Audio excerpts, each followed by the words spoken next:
So I've been getting messages from you guys regarding posting short form content as a music producer to promote either your services, your music, or your beats. So I thought in today's video, I would do a quick breakdown of TikTok, Instagram, and YouTube, what I've been doing on there, what I find works for me, and my honest opinions on all three, and the best way to utilize each platform to maximize the results that you get from your short form content in regards to what you're trying to achieve from it. And I feel like that's probably the most important part of this whole video, is to first have in your head a realistic idea of what you want to achieve with the content you post. Because mistakes I've made in the past, I mean, trust me, I've uploaded thousands of reels now to date on Instagram, TikTok, YouTube. And by the way, for the sake of this video, I'm just going to refer to everything as reels, even though we're talking about TikToks and YouTube shorts.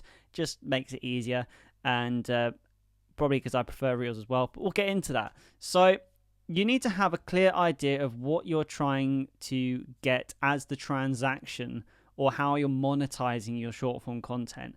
And for me, the thing I prioritize more than anything is the beat selling and the sample packs. Sample packs I've only just started getting back into again, but mainly for beats, my objective for my content is to get more traffic to my beat store, and at the same time build relationships with the people that are going to my beat store. Now, the two can work intertwined really well, because you can first build the relationship with the artist by having content where the artist can engage with you on your said reels or TikToks, and then after you've engaged with them, you're more likely to get the traffic. Because one thing I've definitely learned from uploading short form content is, because you kind of can see it as sort of like a reach ad on Facebook, where reach ads don't convert into sales. For anyone who does Facebook ads, they'd know about that. But it's because it's that first exposure. No one's going to buy a beat of you after the first time seeing you, or the second or the third. It's going to take them getting used to your content, making them brain connections. So whenever you're making content, make sure you're prioritizing engagement and trying to get not necessarily followers, but spark conversations with your content. So I'm going to start by first talking through TikTok. So I've got two TikTok accounts, and there's a reason why, because I've been posting on Joe Gortry for a while. I've got 2,274 followers, and the sort of content I have posted has varied so much. And I've never been someone who's had any TikToks blow up. In fact, as you can see, I've always been in that 400 view jail, with the odd one spiking out of it. But if there's a style of content you're thinking of or you want to do, I've probably posted it, because I've tried absolutely everything, and some results have worked better than others. Now, obviously, you've got the sort of thing, firstly, where you can play your beats and have sort of like a capture screen, or you got the sort of thing where you make the beats kind of like fun, like I've done here, where everything kind of like chops and changes around. And each bit of content has performed slightly differently, but the engagement really is something that kind of went missing from this whole situation. But obviously I did get followers, but what did I actually get from posting on TikTok? Now, the main thing that I learned is I've never really got beat sales from TikTok. And the reason why I find TikTok such a tricky app to navigate as a music producer posting content on there is TikTok's app is designed to keep you on the app. That is what TikTok wants from your content. That is why they love watch time, really high watch time, really high engaging content, because you're keeping that listener or the watcher of the video on the app. That is their objective. They do not want anyone to leave the app. So that is why I find that on TikTok it's very hard to get someone off of the site, even if you've got a link. And you could argue, well, a lot of artists blow up on Spotify. That is because they actually do integrate Spotify quite well now into TikTok. So they do encourage that, but at the same time, it's because it's all linked. It's not linked to your beat store. There's no link between BeatStars or anything like that. It is very hard to get people off TikTok, and that's just down to behavioral things. It's nothing to do with anyone's content. And, you know, if you've got loads of followers, there will be a compound effect where if you've got enough followers, enough views, you will get people going across. But the way I've found that I've really benefited from TikTok is from the custom beat making side of things. Whenever I post content, I'm also engaging with artists, not necessarily following artists, but engaging with their content. Doing live streams I found has been a really good thing, just producing some beats on live streams to get artists talk to you. And then I have built a relationship with about 5 or 6 artists in the past 6 months alone who I've all done custom work with. And it's just really good extra income as a beat maker. And this is what I mean about the whole trying to network. If you network on TikTok, it can work really well for you. But yeah, when you're uploading onto TikTok, don't expect to have beats blow up necessarily, because that's a very small percentage where that actually happens. And I don't create the best content in the world, but what I've really tried to do now is create content which sparks conversation, which I'm going to get to when we talk about Instagram. But I have recently started another one specifically just for beats, and I'm posting this kind of content now where it's all about trying to engage in a comment, trying to get people to send the beat for free, or just reaching out and trying to spark a conversation with artists. And this format's been working really well for me on TikTok. I've been getting people message me, obviously, when it says like comment B-side, and I'll send you the beat. The beat was an indie rock beat, and this was called B-side, where I play a snippet of the beat with some really nice lighting. It's very simple. This takes me about 2 minutes to make this content. It's just playing over the beat. But people who like the beat actually message B-side, and then I've been sending them the beat, and I've been getting free downloads for an email capture. So more than anything, the purpose of this TikTok account, which I've just started, is more necessarily to capture email addresses and grow my email marketing list by giving away free MP3s of my beat to artists who reach out on here, and then I can try and get beat sales out of them afterwards by having them in my email list. So that's kind of like how you can get TikTok to work. But again, I technically haven't got them out of TikTok to do it as such. So this is the thing you got to navigate TikTok. The next one is Instagram, where I could probably say a lot of the same things to an extent as TikTok. However, Instagram is so much better when it comes to just networking, talking to people. It's a lot more like okay with getting people off the app. And I see this is the sort of content I've been posting. Doesn't get much engagement, but when it does, I always try to build a connection with whatever artist. I haven't posted on my Instagram account, truth be told, a lot recently. In fact, I stopped for a while because I needed a break from social media altogether. However, I've just started in the past, I think this is like 8 days ago, I started again because I've posted all these, starting this format content.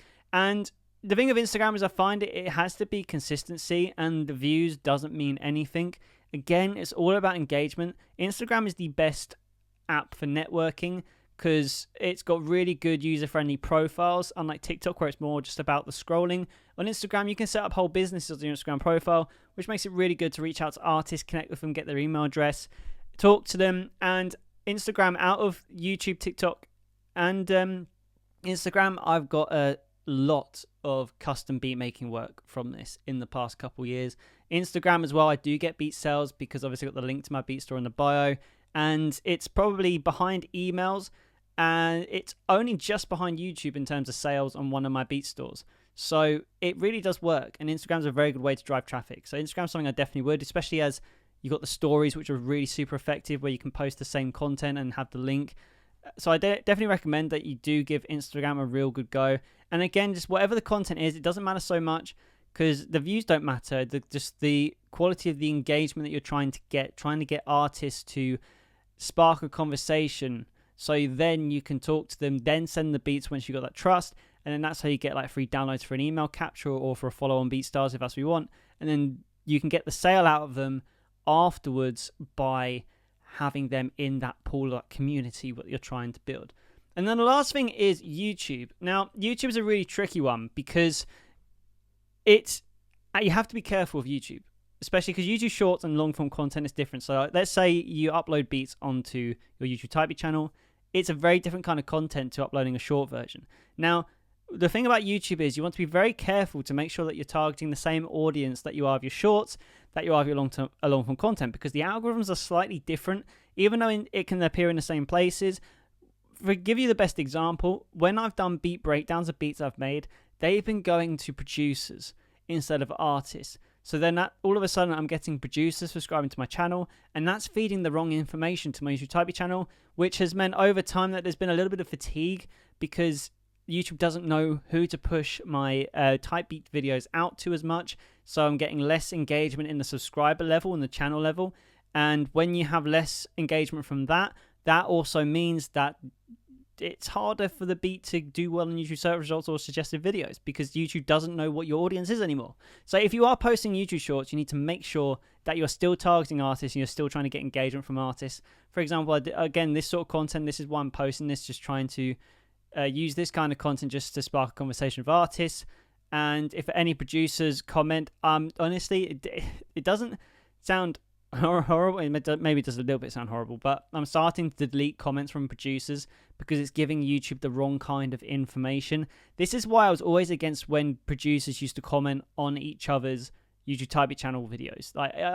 It's not so much a thing anymore, but a couple of years ago, I'd upload beats onto YouTube, and I'd have so many producers in the comments saying, "Nice beat, check out mine," like share for share, comment for comment, and I think that's the worst thing you could do because you're sharing misinformation with who your audience is. So you don't want to do that. And YouTube Shorts, again, just got to be very careful because YouTube Shorts, you can get a lot more views, which is a lot more information on YouTube than a Type Beat video, because my Type Beat channel videos, they get like 200 views nowadays because it's a very long, saturated YouTube Type Beat channel. I've been running this for years and it's got like over 1,000 videos on it.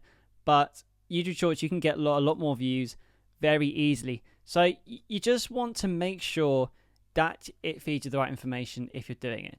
And that's why the YouTube channel you're watching this video from, I tend to upload my videos or my shorts more up onto here because I get a lot more producers engaging with the beat breakdowns I do and the music production content, even like these videos as well. I've been uploading it, it's been getting good views and like it's getting good likes and stuff. So this sort of content really does well for YouTube Shorts on my channel because my long form content is trying to target producers and get subscribes from producers, which if you're watching this video, I assume you're a producer.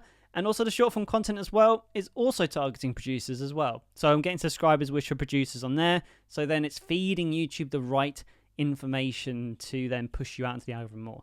And yeah, that is basically my honest opinions. So just to quickly recap, TikTok, you really want to just focus on the engagement and trying to just find artists on there, to connect to them, and then try and get them maybe across either to Instagram or try to send them free beats because it does have the message option.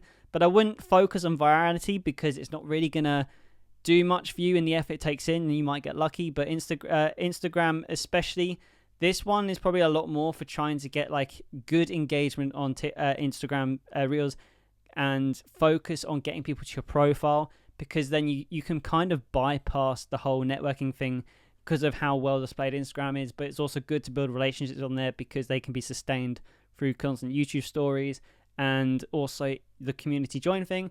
And then YouTube, if you really want to post shorts, you need to really make sure that it's targeting artists. You do not want to do producers, and this is why most beatmakers don't do YouTube Shorts. If I had to say whichever one not to focus on, I'd say YouTube Shorts is the least priority, Instagram is the biggest priority, and TikTok's in the middle, because YouTube Shorts can be very risky if you don't produce the right kind of content. And by the way, guys, if you also want to know how to grow a Fiverr account as well, if you sign up to my producer Patreon today, there is a video that I've dropped on there, which is a breakdown from start to finish, how to set up, find your niche, and sell services on Fiverr as a producer or a songwriter. So if that is interesting to you, I'll leave a link in the description below for my Patreon if you want to check it out, or if you just want to support the channel. Either way, I hope this video was helpful. Let me know in the comments below if there's any other stuff you want me to discuss in future videos. Keep making music, and I'll see you in the next video.